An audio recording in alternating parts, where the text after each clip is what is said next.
isa akka hawwi isaa bakkaan gaate. Kana irraas sirni kolonii Oromoo irratti diriirfame.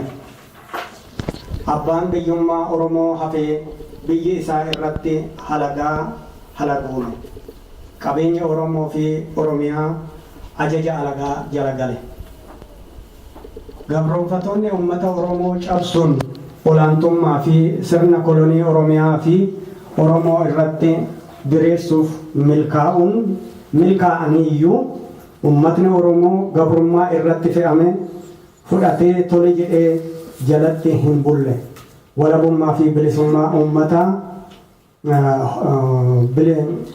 walabummaa fi bilisummaa humnaan qawween irraa sarbame deeffachuuf wareegama baasaa har'a ga'e.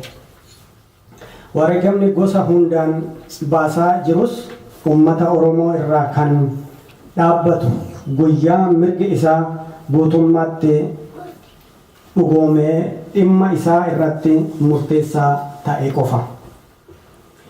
Oromiyaa diina irraa ittisuu fi diina jalatti erga kufeen boodas walabummaa gonfachiisuuf kanneen wareegaman yaadatuun dirqama lammummaati.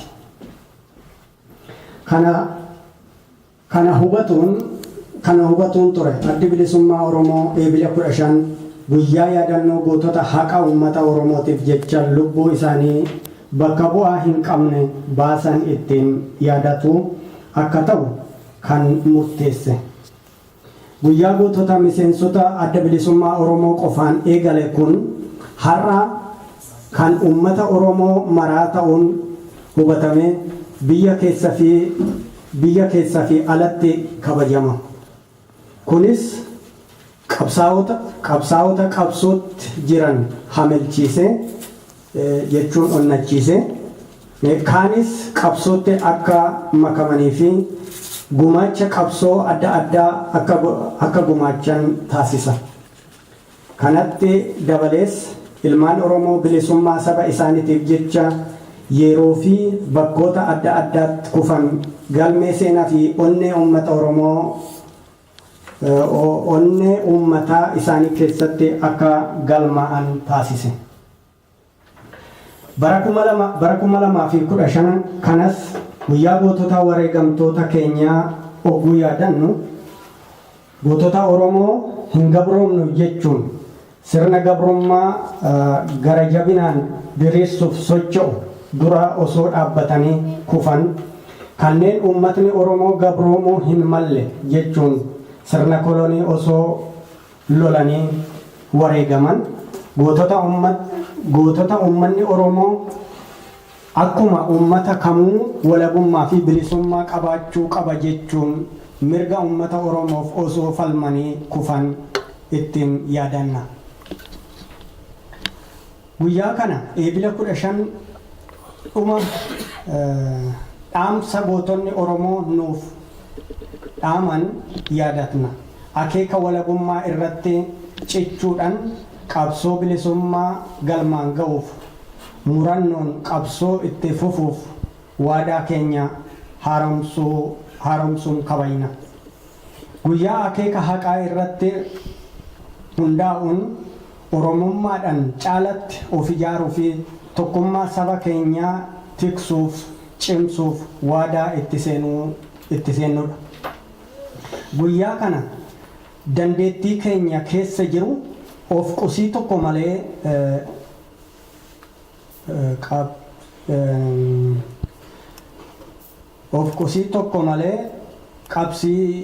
qabsichaaf gumaachuudhaan kaayyoo gootonni keenya itti kufan milkeessuu irraa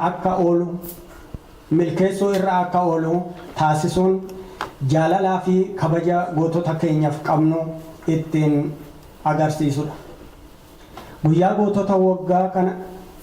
gootota waggaa bara kanaa kan dabre irraa addatti yaadanna. Addatti akka yaadatamu kan taasisu immoo baatiidhuma kana keessa eebila 30 bara 2014 gootonni dargaggoo Oromoo alagaan hin bitamnu hin saamamnu jechuun mormii bittaa abbaa irrummaaf qaban karaa nagaan osoo ibsatanii addatti magaalaa Amboo akkasumas madda walaabuu Naqamtee fi bakkoota kaan keessatti kudhanoota rasaasa diinaatiin itti facaafameen ta'uu irratti dargaggoonni yookaan immoo qeerroo Oromoo bifa haaraan of qindeessuun itti fufiinsa qabsoo mirkaneessuutti dabalee harka qullaa diina dura dhaabbatuun wareegama ulfaataa baasaa akka jiran hubatamaadha.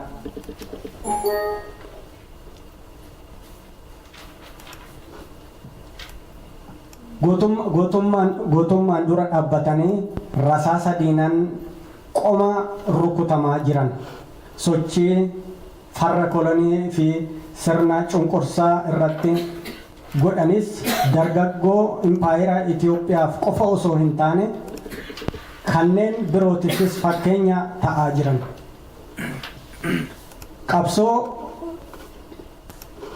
Qabsoo onnachiisee fi kakaasee roorroo uummata Oromoo irra gahaa jiru addunyaa akka hubachiisan taasise.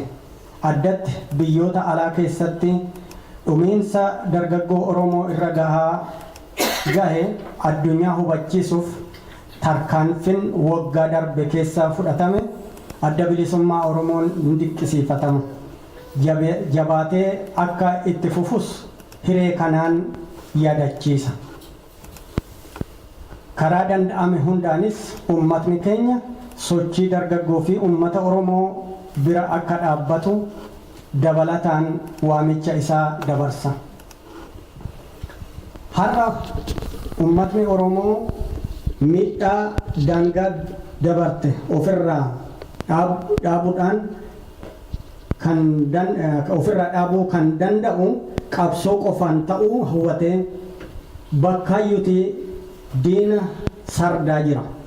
Caalatti diinaaf jala deemtota diinaa jilbiiffachiisuuf Oromoon qabsoo isaa keessa fi alaan finiinsutti dabalee akka nam tokkeetti ka'uu qaba. Waan ta'eef hacuuccaa diinaa jalaa ba'uudhaan bilisummaa keenya mirkaneeffachuuf bifa kamiinuu osoo gufuu walitti hin ta'in qabsoo keessatti qooda keenya guddisuu fi hirmaatuun dirqama lammummaati.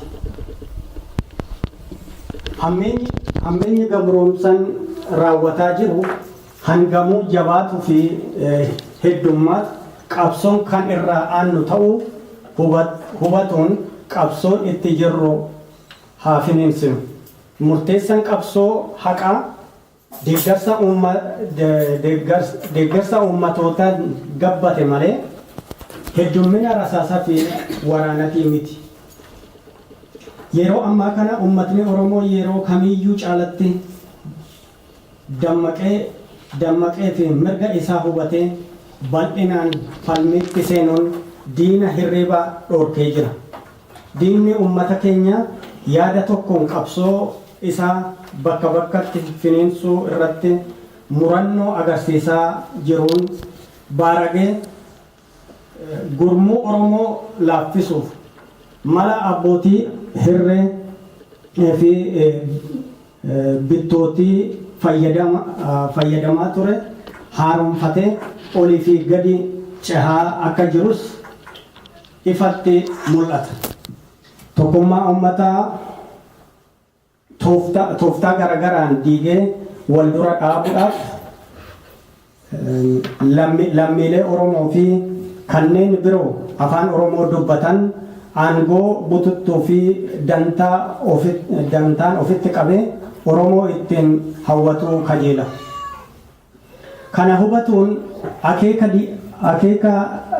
diigaa kana dura dhaabbatuudhaan tokkummaa keenya tifkatuu fi cimsuun qabsoo bilisummaa tarkaanfii tokko fuuldura kan tarkaanfachiisnu ta'uu Oromoo hundi hubatuu qaba.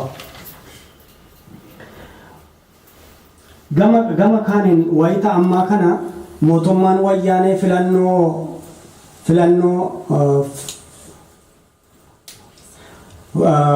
filannoo fakkeessaa geggeessuuf dibbee rukutaa irratti argama. Ololli fe'eeyyuu filmaata wayyaanee ammas moosisuuf qopheeffame kana dimokiraatawaa taasisuu hin danda'u. Koomishiniin filannoo geggeessu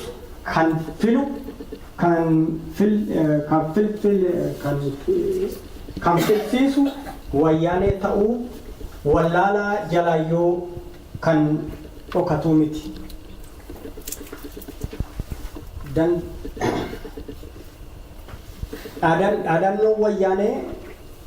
Dhaadannoo wayyaanee aangoo humnaan arganne waraqaan gadi hin lakkifnu jedhus kanuma caalatti dhugoomsa.